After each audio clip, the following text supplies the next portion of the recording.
The Christian in Complete Armour by William Gurnall. Ephesians chapter 6, verse 15. And your feet shod with the preparation of the gospel of peace.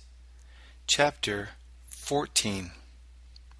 The duty of a Christian to stand shod with a heart prepared for all sufferings, with one reason of the point. We welcome to the third inquiry or question, with these words propounded. Section 1. Question. What is meant by this preparation of the gospel of peace, with which the Christian's feet are to be shod? Or thus, what grace does this preparation with which we are to be shod signify, and why called the preparation of the gospel of peace? Answer. As for the grace held forth by this preparation of the gospel, etc., I find great variety in the apprehensions of the learned, and indeed variety rather than contrariety. I shall therefore spare the mentioning of them, many of which you may find collected by the Reverend Dr. Gorge upon the place, with his thoughts upon them, and grave the boldness to lay down with due respect to others the apprehensions I have had thereon, which I concede will rather confirm than dwarf their sense. Now, what this preparation is will best appear by considering the part it is designed for, and that is the foot, the only member in the body to be shod, and the piece of armor it is compared to, and that is the soldier's shoe, which, if right, is to be of the strongest made, being not so much intended for finery as defense, and that so necessary that for want of it alone the soldier in some cases is disabled for service, as when he is called to march far on hard ways, and those may be strewed with sharp stones. How long will ye go, if not shod, without wounding or foundering? Or if the way be good, but the weather bad, and his feet not fenced for the wet and cold, they are not so far from the head, but the cold got in them may strike up to that, yea, bring a disease on the whole body, which will keep him on his bed when he should be in the field, as many almost are surfeited as slain in armies. Now, what the foot is to the body, that the will is to the soul. The foot carries the whole body, and the will the soul, yea, the whole man, body and soul also. We go whither our will send us, and what the shoe is to the foot, that preparation, or if you please, a readiness and a lacidity is to the will. The man whose feet are well shod fears no road, but goes through thick and thin, foul or fair, stones or straws, are all alike to him that is well shod, while the barefooted man or slenderly shod shrinks when he feels the wet, and shrinks when he lights on a sharp stone. Thus, when the will and heart of a man are prompt and ready to do any work, the man is, as it were, shod and armed against all trouble and difficulty, which he is to go over in the doing of it.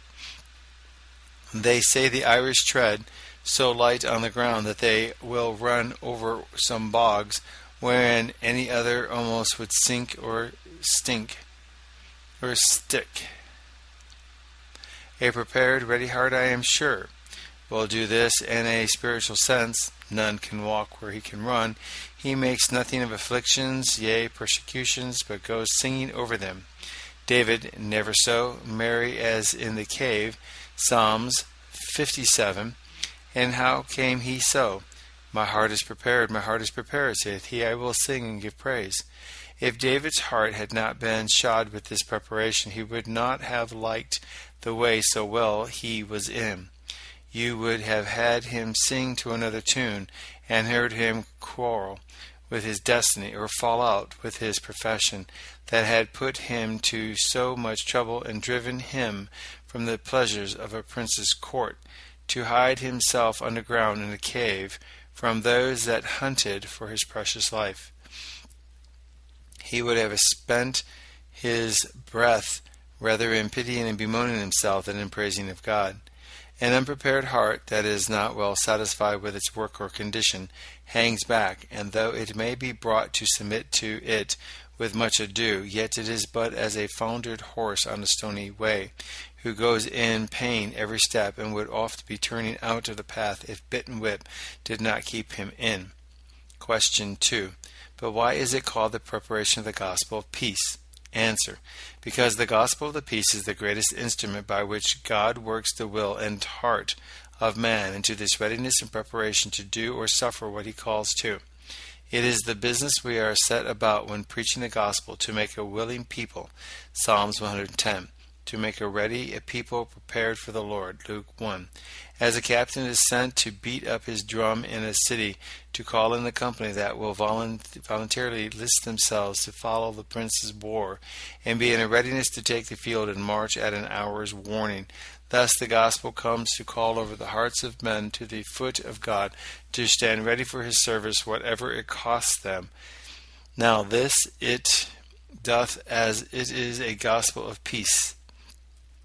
It brings the joyful tidings of peace concluded betwixt God and man by the blood of Jesus, and this is so welcome to the trembling conscience of poor sinners, who before melted away their sorrowful days in a fearful looking for of judgment and fierce indignation from the Lord to devour them as his adversaries, that no sooner the report of peace concluded betwixt God and them sounds in their ears by the preaching of the gospel, and is certainly confirmed to be true in their own consciences by the Spirit, who is sent from heaven to seal it to them, and give them some sweet gust of it by shedding abroad the sense of it in their souls.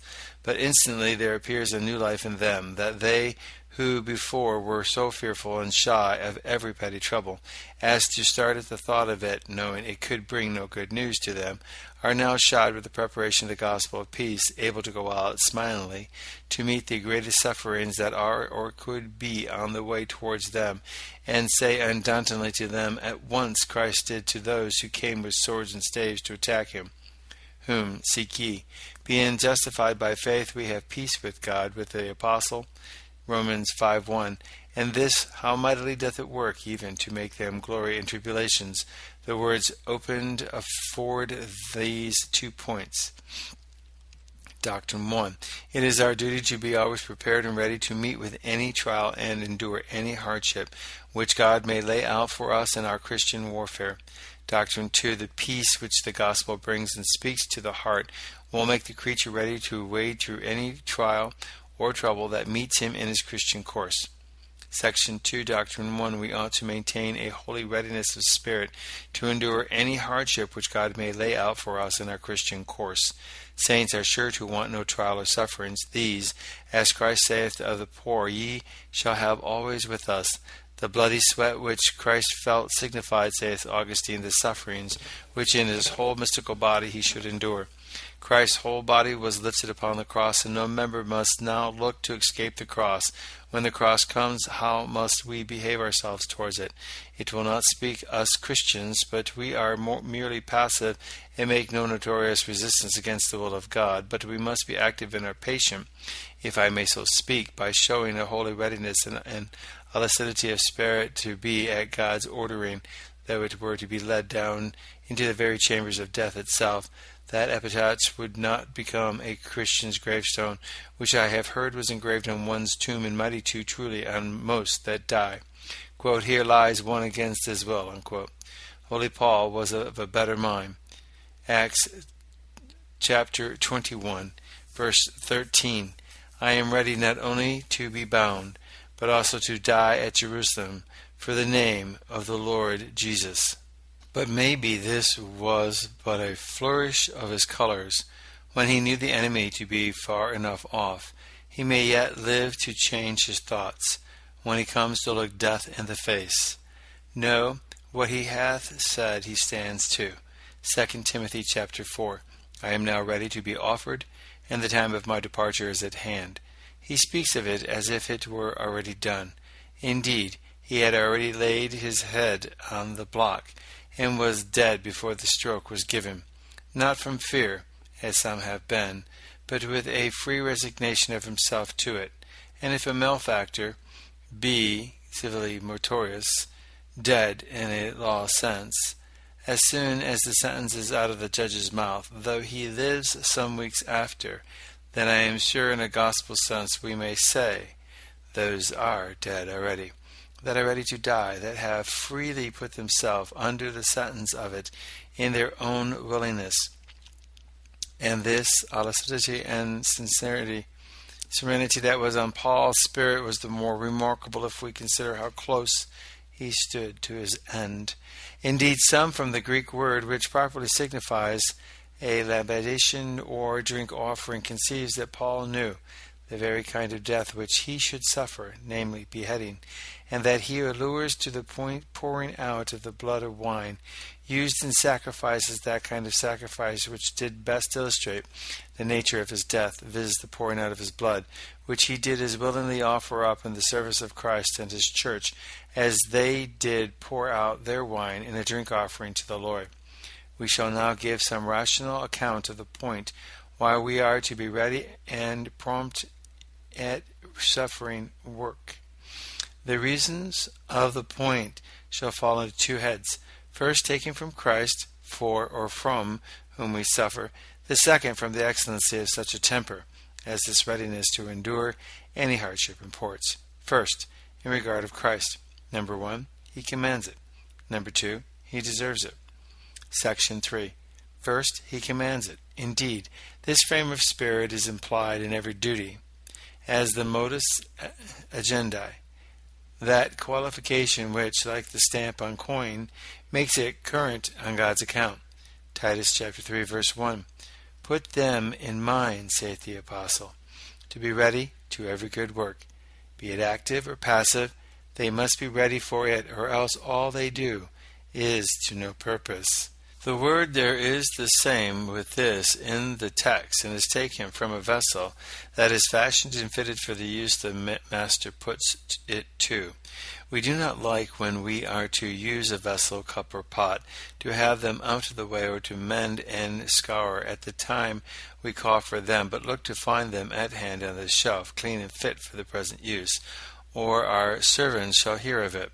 Thus God expects we should keep our hearts clean from the defilement of sin, and our affections whole and entire for himself, that they be not lent out to the creature, nor broken and bartered by any inordinates of delight in them, lest we should be to seek what when he calls us to do or suffer, to be found very unprepared, without much ado to set us right, and make us willing for the work, as the same apostle, 2 Timothy 2:21.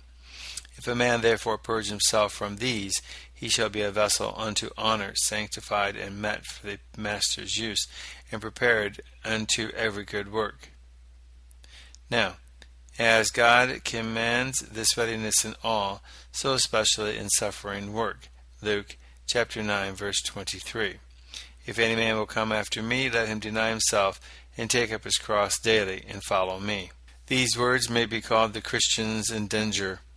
Everyone that will be Christ's servant must seal to this before he hath leave from Christ to call him master, wherein you will see the chief provision Christ makes is about suffering work, as that which will most try the man. If the servant can but fedge with that, no fear but he will like the other part of his work well enough. Now, I pray observe how careful Christ is to enlarge the heart in this work. He will have his servants not only endure the hardships of his service, but show their readiness in it also. 4 remarkable passages are put in for this purpose. First, he must deny himself, that is, deliver up his own will out of his own hands, and from that day that he enters into Christ's service, acknowledge himself not to be at his own disposal. Where whatever Christ bears, he cannot bear. To hear his servants, when sent by him on any business, say, I will not. Secondly, he tells them the worst at first, and chooses to speak of the cross they must bear, rather than the crown they shall at last wear. And withal they shall expect they should not only bear it, this the wicked do full sore against their wills, but also take it up. Indeed, he doth not bid them make the cross, run themselves into trouble of their own head, but he will have them take that up which he makes for them. That is, not step out of the way by any sinful shift to escape any trouble, but to accept the burden God lays for them, and go cheerfully under it, yea, thankfully, as if God did us a favor to employ us in any suffering for him. We do not take so much pains as to stoop to take up that which is not worth something. Christ will have his people take up the cross as one takes up a pearl that lies on the ground before him. Thirdly, this must do every day, and take up his cross daily. Then there is none on his back. He must carry one in his heart.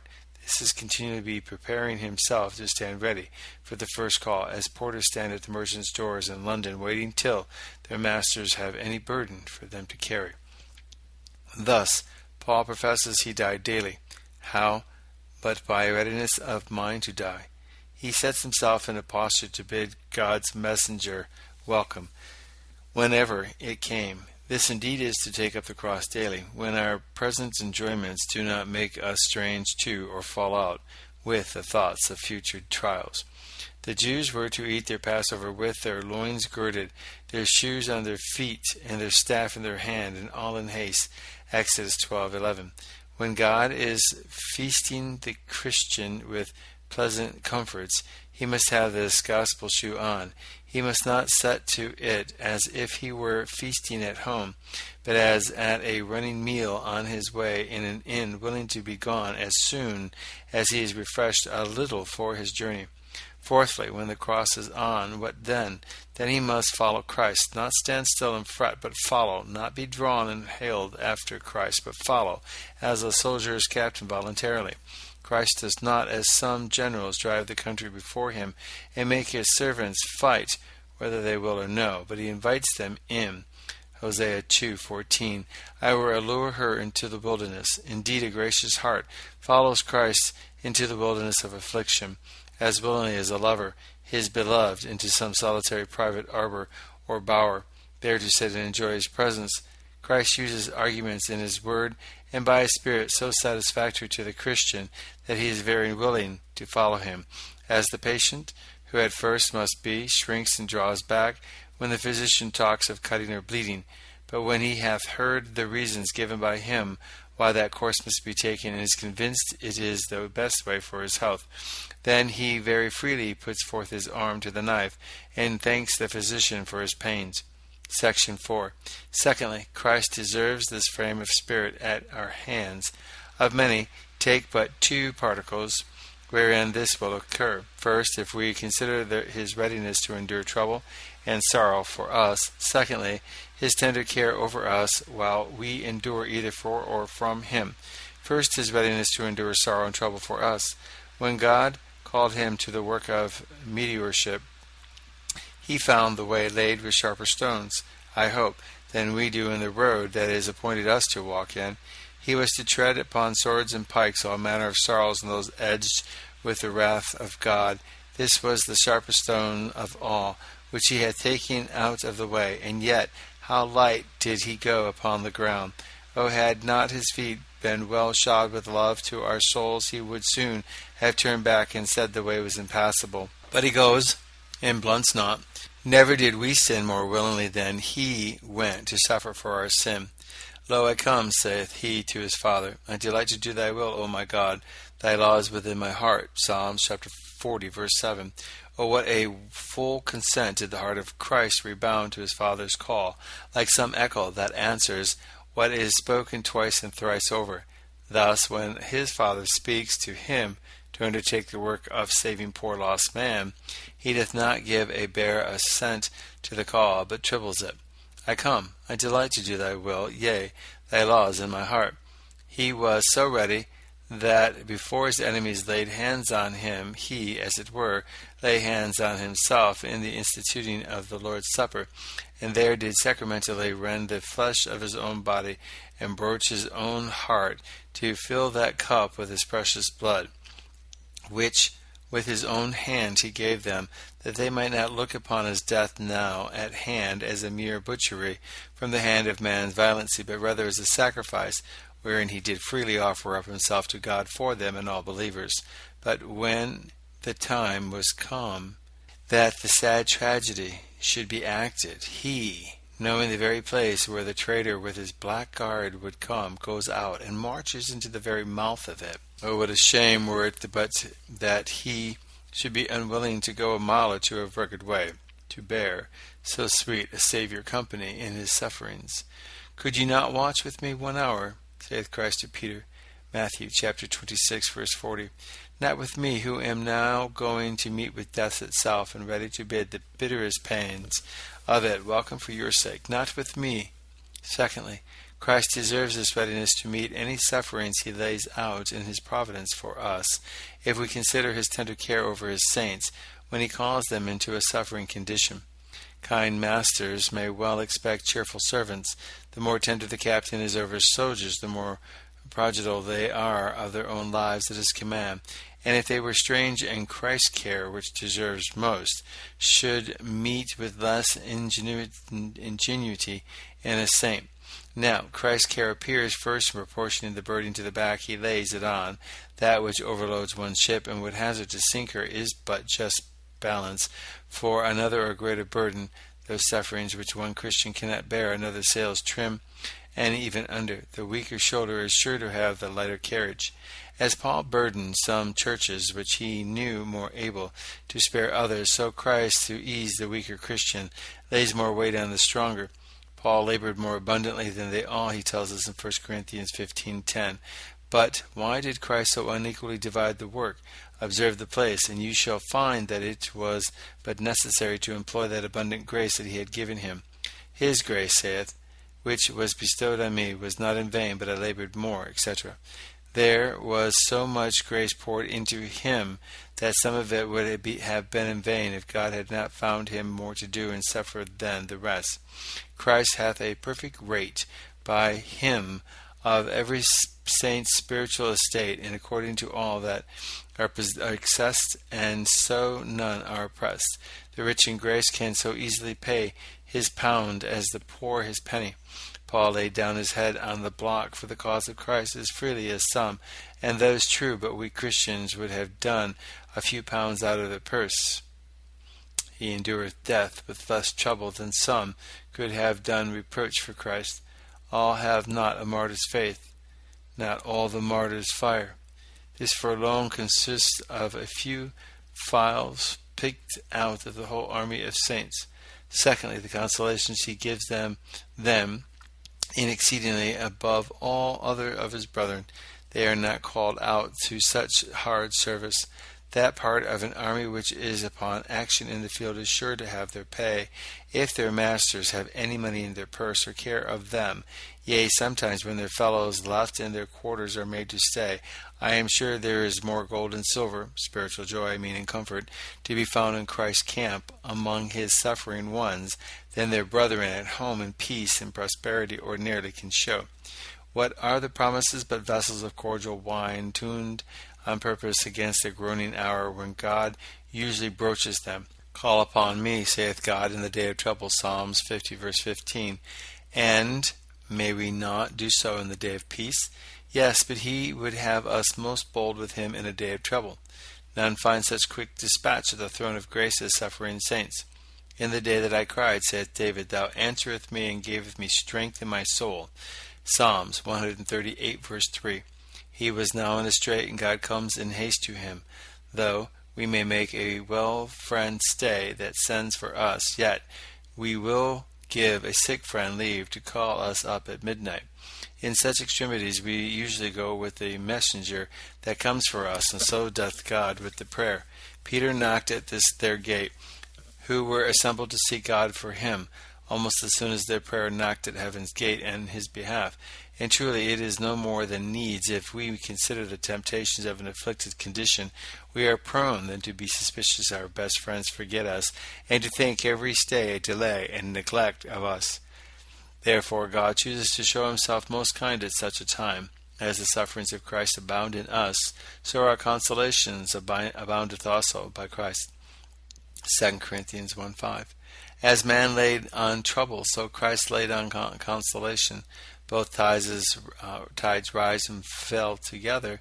When it was springtide with him in affliction, it was so with him in his joy. We relieve the poor as their charge increases, so Christ comforts his people as their troubles multiply. And now, Christian, tell me, does not thy dear Lord deserve a ready spirit in thee to meet any suffering with, for or from him who gives his sweetest comforts where his people used to expect their saddest sorrows? Well may the servant do his work cheerfully, when his master is so careful of him as with his own hands to bring him his breakfast into the fields. The Christian stays not till he comes to heaven for all his comfort. There indeed shall be the full supper, but there is a breakfast Christian of previous joys more or less, which Christ brings to thee into the field, and shall be eaten on the place where thou endurest thy hardship. Thirdly, in the seasonable succours which Christ sends to bring them off safe. He does not only comfort them in, but helps them out of all their troubles. There is ever a door more than the Christian sees in his prison by which Christ can, with a turn of his hand, open a way for his saints' escape. And what can he desire more? All is well that ends well. And what better security can we desire for this than the promise of the great God, with whom to lie is impossible? And I hope the credit which God hath in his people's heart is not so low, but a bill under his hand, which will be accepted at sight by them in exchange for what is dearest to them, life itself not excepted. Look to thyself when thou hast to do with others, none so firm but may crack under thee, if thou liest too much weight on them. One would have thought so worthy a captain as Uriah was, might have trusted his general, yea, his prince, and he so holy a man as David was, but he was unworthily betrayed by them both into the hands of death. Man may, the devil to be sure will, leave all in the lurk that do his work. But if God sets thee on, he will bring thee off, never fear. I'll look thee to that from his lips, when this thy faithfulness to him hath brought thee into the briars. He that would work a wonder rather than let a runaway prophet perish in his sinful voyage because a good man in the main will heap miracle upon miracle rather than thou shalt miscarriage and sink into thy duty. Only be not troubled if thou art cast overboard like Jonah before thou seest the provision which God makes for thy safety. It is ever at hand, but sometimes lies close, and out of the creature's sight, like Jonah's whale, sent of God to ferry him to shore under water, and the prophet in his belly, before he knew where he was. That which thou thinkest come to devour thee may be the messenger that God sends to bring thee safe to the Lamb. Is not thy shoe, Christian, yet on? Art thou not yet ready to march? Canst fear any stone now can hurt thy foot through so thick a sole? End of chapter 14, having been read by Peter John Paresis. The Christian in Complete Armour by William Gurnall. Chapter 6, verse 15. And your feet shod with the preparation of the gospel of peace. Chapter 15. The second reason of the point taken from the excellency of this frame of spirit. Reason 2. The second reason of the point is taken from the excellency of this frame of spirit, which will appear in divers particulars. Section 1. First, this readiness of heart to stoop to the cross evidences a gracious heart, and a gracious spirit, I am sure, is an excellent spirit. Flesh and blood never made any willing to suffer either for God or from God. He that can do this hath that other spirit with Caleb, Numbers chapter 14, verse 24, which proves him of a higher descent than this world. A carnal heart can neither act nor suffer freely. The will is no longer free, then it is made free by grace. So much flesh as is left in a saint, so much awkwardness and unwillingness to come to God's foot. And therefore, where there is nothing but flesh, there can be nothing but unwillingness. He that can find his heart following God in his command or providency cheerfully may know who hath been there, as one said of the famous Grecian limner, "This is a line that none but God can draw on my own soul." The midwives said of the Israelitish women that they were not like the Egyptians in bringing forth their children, for they were lively and delivered ere the midwives could come at them. Exodus 1:19. Truly, thus lively and ready is the gracious heart in anything it is called to do or suffer. It is not delivered with so much difficulty of a duty as a carnal heart, which must have the help and midwifery of some carnal arguments, or else it sticks to the birth. But the gracious heart has done before these come to lend their helping hand, pure love to God, obediency to the call of the command, and faith on the security of his promise, facilitate the work, that be it never so burdensome to the flesh, yet it is not grievous to the spirit, that is ever ready to say, "Thy will be done, and not mine." The apostle makes this free submission to the disposure of God's afflicting hand to evidence a son's spirit. Hebrews 12:7. If ye endure chastening, God dealeth with you as with sons. Observe, he does not say, if you be chastened, but if you endure chastening.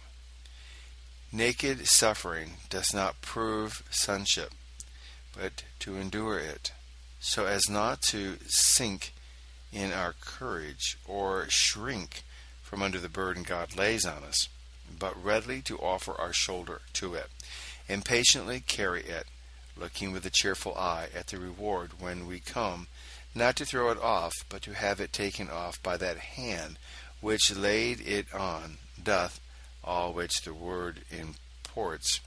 This shows a childlike spirit, and the evidence thereof must needs be a comfortable companion to the soul, especially at such a time when that sulphur of hell uses the afflictions which lie upon us as an argument to disprove our relation to God. Now, to have this answer to stop the liar's mouth at hand. Satan, if I be not a child, how could I so readily submit to the Lord's family discipline? This is no small mercy. Section 2. Secondly, this frame of spirit makes him a free man that hath it, and no price uses to be set on the head of liberty. The very birds had rather be abroad in the woods with liberty than lean with cold and care to pick up here and there a little livelihood than in a golden cage with all their attendancy. Now truly there is a bondage which few are sensible of, and that is a bondage to the creature. When a man is so enslaved to his enjoyments and low contentments here on earth, then they give law to him that would give law to them and measure out of his joy to him, that he shall have little or much as he abounds with or is cut short of them. Thus some are slaves to their estates. It is said, their hearts go after their covetousness, that is, as the servant after the master who dares not be from his bag. Their money is their master, and hath the best keeping. Their hearts waits on it. Shall I say, as a servant after his master? Yea, as a dog at his master's feet. Others are great slaves to their honors, so poor-spirited that they cannot enjoy themselves if they have not the cap and knee of all they meet. Such a slave was Haman, the great favorite of his prince. Who but he at court, that could at the expense of a few words get the king's ring to seal a bloody decree for the massacre of so many thousands of innocent persons against all sense and reason of state, merely to fulfill his lust?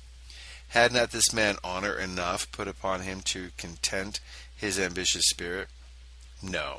There is a poor Jew at the king's gate who will not make a bow to him as he goes by, and this so ruffles his proud temper that he has no joy of all his other greatness. Esther 5 verse 13. Yet all this availeth me nothing, saith the poor spirited wretch, so long as I see Mordecai the Jew sitting at the king's gate. A third sort are as much in bondage to their pleasures. They are said to live in pleasure on earth. James 5:5. Their life is bound up in their pleasures, as the rush grows in the mud and the fish lives in the water. They cannot live without their pleasures. Take them from their feasts and sports, and their hearts, like Nabal's, die like a stone in their bosoms.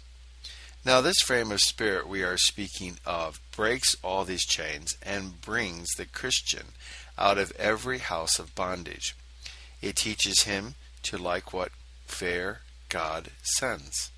If prosperity comes, he knows how to abound, so that if he be by a turn of providence thrown out of the saddle of his present enjoyment, his foot shall not hang in the stirrup, or his enslaved soul drag him after it with whining desires. No, through grace he is a free man, and can spare the company of any creature, so long as he may but have Christ with him. Blessed Paul stands with his liberty.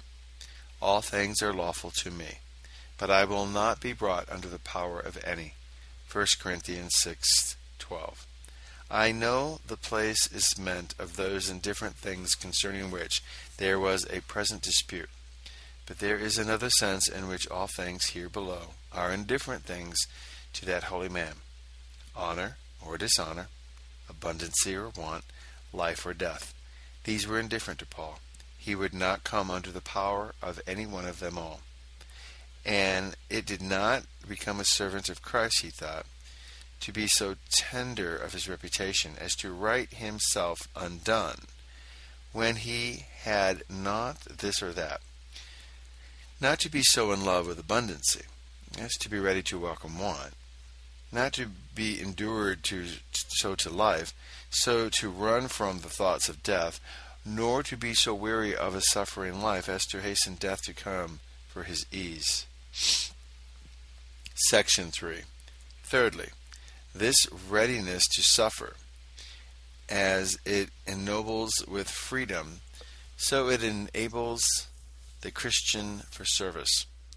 It is a sure truth so far and no more to the Christian fit to live serviceably than he is prepared to suffer readily, because there is no duty but hath the cross attending on it, and he that is offended at the cross will not be long pleased with the service that it brings. Prayer is the daily exercise of a saint.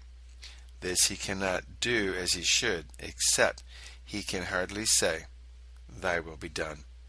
And who can do that in truth, unless ready to suffer? Praising God is a standing duty. Yea, in everything we must give thanks.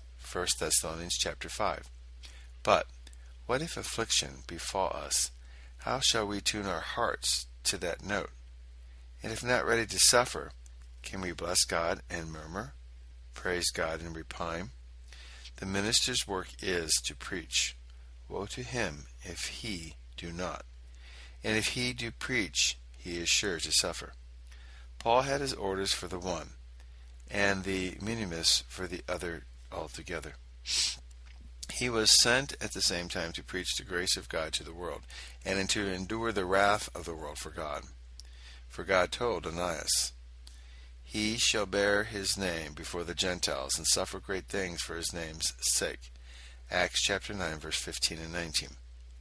And if the gospel did not please the ungrateful world out of Paul's mouth, who had such a rare art of sweetening it, it were strange that anyone who falls so short of his gifts to move in the pulpit, and of his grace to win in upon the hearts of men, when out should, if they mean to be faithful, think to go without the wages which the world pay him for his pains, reproach and contempt, if not downright blows of bloody persecution, as he met with. And is not this shoe needful for the preacher's foot, that is to walk among so many hissing serpents? Who but a Paul, that had got over the fond love of life and fear of a bloody death, would have been so willing to go into the very lion's den, and preach the gospel there, where he invited death in a manner to come upon him? I mean at Rome itself, the seat of cruel Nero. So much as in me is, I am ready to preach the gospel to you that are at Rome also, for I am not ashamed of the gospel of Christ. Romans chapter 1, verse 15 and 16. In a word, it is the duty of every Christian to make a free profession of Christ. Now this cannot be done without hazard many times.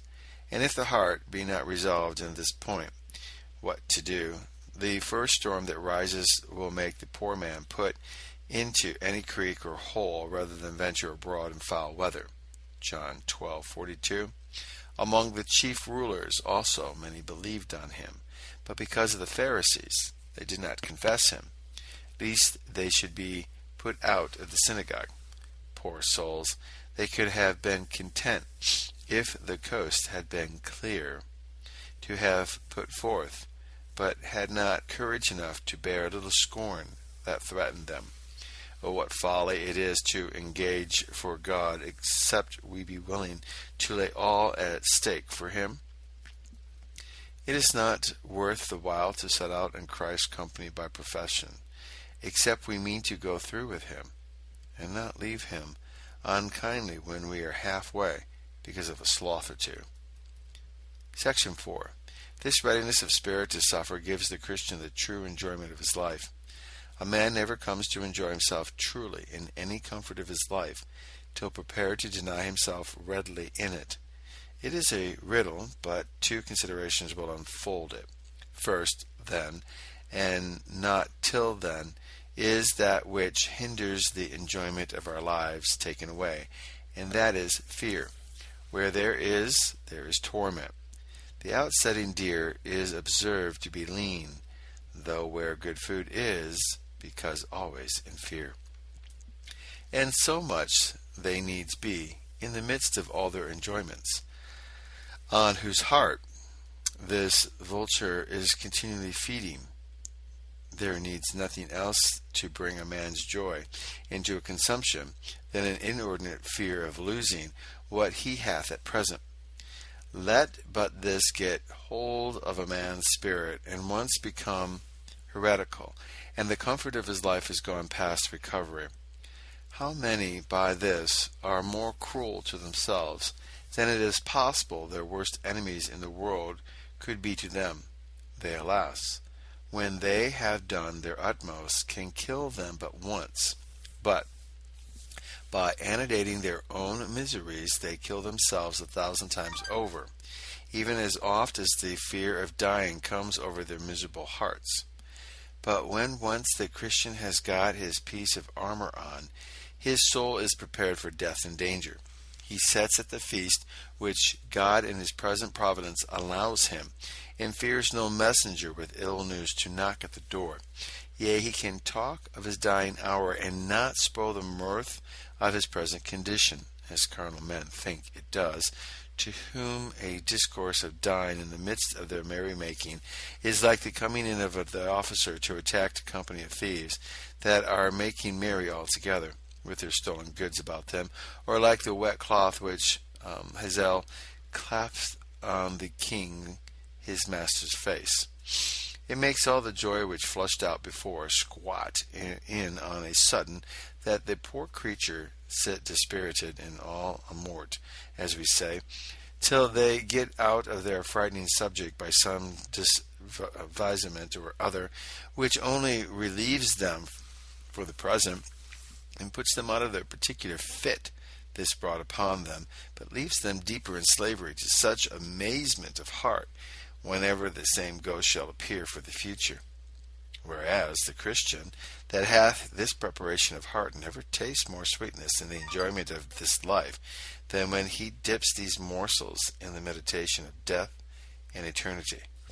It is no more grief to his heart to think of the remove of these, which makes way for those far sweeter enjoyments than it would be to one at a feast to have the first course taken off, when he hath fed well on it, that the second course of all rare sweet meats and banqueting stuff may come on, which it cannot till the other be gone.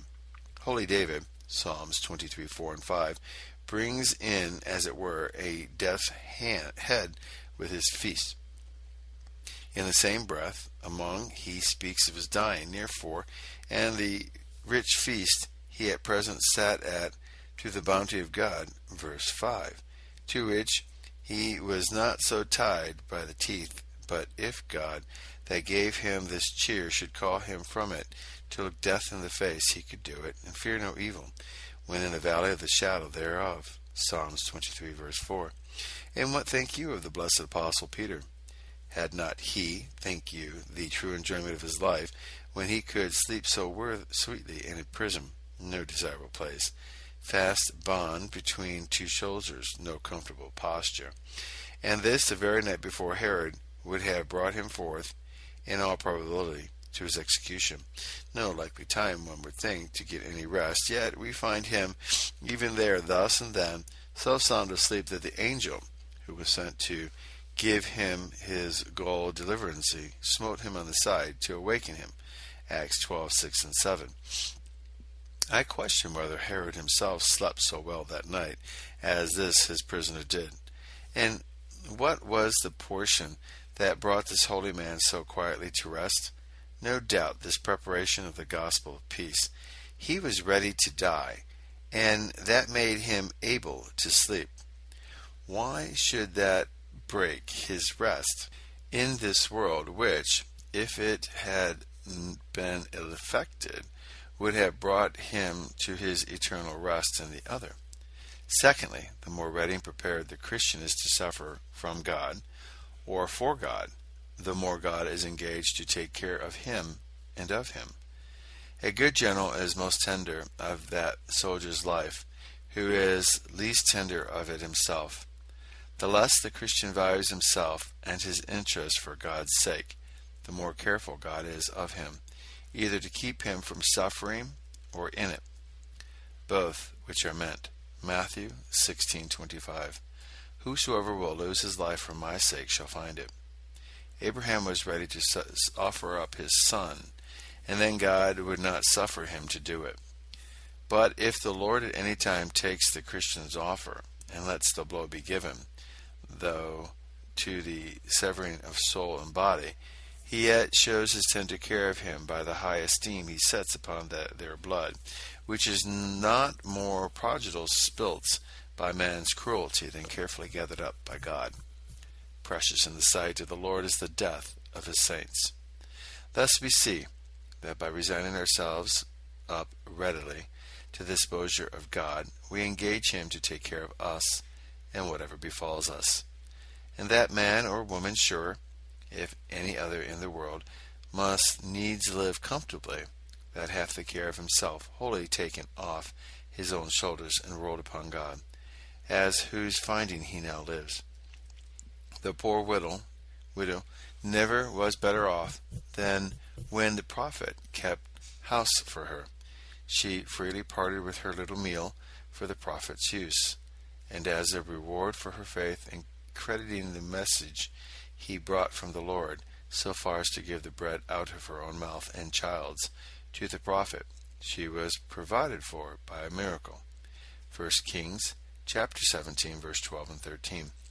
Oh, when a soul is once thus brought to the foot of God, that it can scarcely say, Lord, here I am, willing to deliver up all I have and am, to be at thy disposal. My will shall be done, when thou hast thy will of me. God accounts himself deeply obliged to look after that soul. End of chapter 15. Have been read by Peter John Paresis.